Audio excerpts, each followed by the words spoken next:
This channel does not promote any violent, harmful, or illegal activities. All content provided by this channel is meant for an educational purpose only.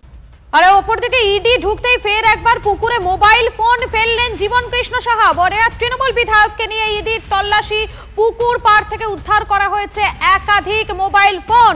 আরো একবার জানাই আপনাদেরকে, ইডির আধিকারিকেরা তারা সেখানে পৌঁছে যেতেই মোবাইল ফোন আবারও পুকুরে ফেলে দিলেন জীবন কৃষ্ণ সাহা। আপনাদের মনে থাকবে এর আগেও কিন্তু যখন জীবন কৃষ্ণ সাহার বাড়িতে পৌঁছে গিয়েছিলেন আধিকারিকেরা, ঠিক তখনও তিনি মোবাইল ফোন পুকুরে ছুঁড়ে ফেলে দিয়েছিলেন। আজও সেই একই ঘটনার পুনরাবৃত্তি করলেন জীবন কৃষ্ণ সাহা। কৌশিক রয়েছেন আমাদের সঙ্গে। কৌশিক, আবারও একবার জীবন কৃষ্ণ সাহা তিনি পুকুরে মোবাইল ফোন ফেলে দিলেন।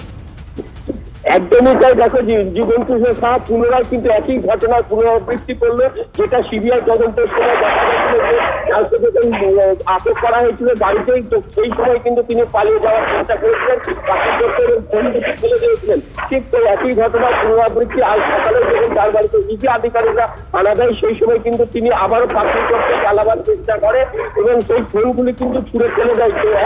একাধিক ফোন কিন্তু ছুঁড়ে ফেলে দেয়, এমনটাই কিন্তু জানা যাচ্ছে। তবে যেটা ইডি সূত্রে জানা যাচ্ছে যে সেই ফোনগুলির মধ্যে একটি ফোন উদ্ধার করা সম্ভব হয়েছে, সেটা এখনো জানা যাচ্ছে।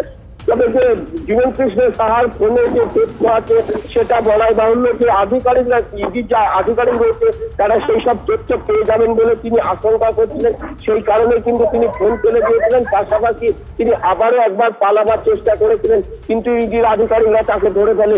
সব মিলিয়ে কিন্তু জীবন কৃষ্ণ সাহার যে নিয়োগ দুর্নীতি তদন্তে যে ইডি আতঙ্কে ভাবে, অর্থাৎ যতবারই তদন্তকারী আধিকারিকেরা তার বাড়িতে পৌঁছে যান তদন্তের জন্য, এবং সেই ক্ষেত্রে আমরা দেখতে পাচ্ছি জীবন কৃষ্ণ সাহা তিনি বারবার একটি ঘটনা ঘটান, পুকুরে মোবাইল ফোনটা ছুঁড়ে তিনি ফেলে দেন। আর এবারেও তাই করলেন, এর আগেও তিনি তাই করেছিলেন এবং সেই মোবাইল ফোন কিন্তু উদ্ধার করা হয়েছিল। এবং এক্ষেত্রে কি করা হয় সেদিকে কিন্তু নজর থাকবে। আপাতত তোমাকে ধন্যবাদ কৌশিক। পিকনিক থেকে ফেরত পুলিশ লেখা গাড়ি, সেখান থেকে নেমে রীতিমতো মারধরের অভিযোগ। মহিলাদের মারধরের অভিযোগে চাঞ্চল্য খেয়াদহে। পিকনিক থেকে ফেরার পথে রাস্তায় বাইক রাখাকে কেন্দ্র করে বচসা। স্থানীয় বাসিন্দাদের অভিযোগ, গাড়ি থেকে নেমে কয়েকজন লাঠি নিয়ে বেধড়ক মারধর করেন। আমাদের সঙ্গে রয়েছেন প্রতিনিধি সত্যজিৎ রয়েছেন। সত্যজিৎ, ঠিক কি ঘটনা ঘটেছে, কি অভিযোগ উঠে আসছে?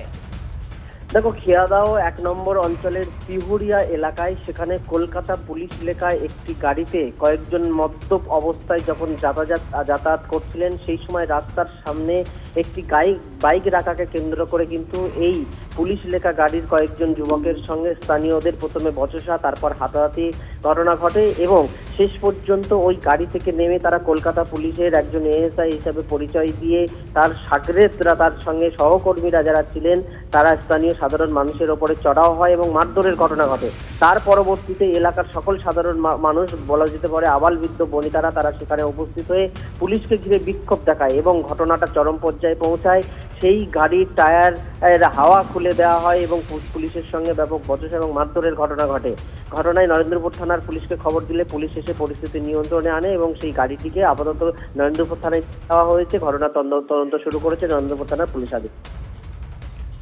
ধন্যবাদ তোমাকে। যতটুকু টাইম লাগে তার মধ্যেই একটা পুলিশ ওর থেকে বার হয়ে এসে চড়াও হয়, ওদের এসে গালাগালি দেয়, তাদের একজনকে ধরে টেনে নিয়ে ওদের গাড়িতে করে নিয়ে যাওয়ার চেষ্টা করে।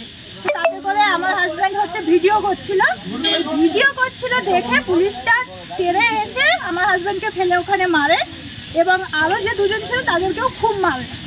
আমরা সবাই কলকাতা পুলিশ আমরা রাতবেলা এসে মেয়েদেরকে তুলে নিয়ে যাবো, আমরা ঠেকাতে গেছি, আমাদের উপর মানে এই তো পায়ে এই অবস্থা করে দিয়েছে।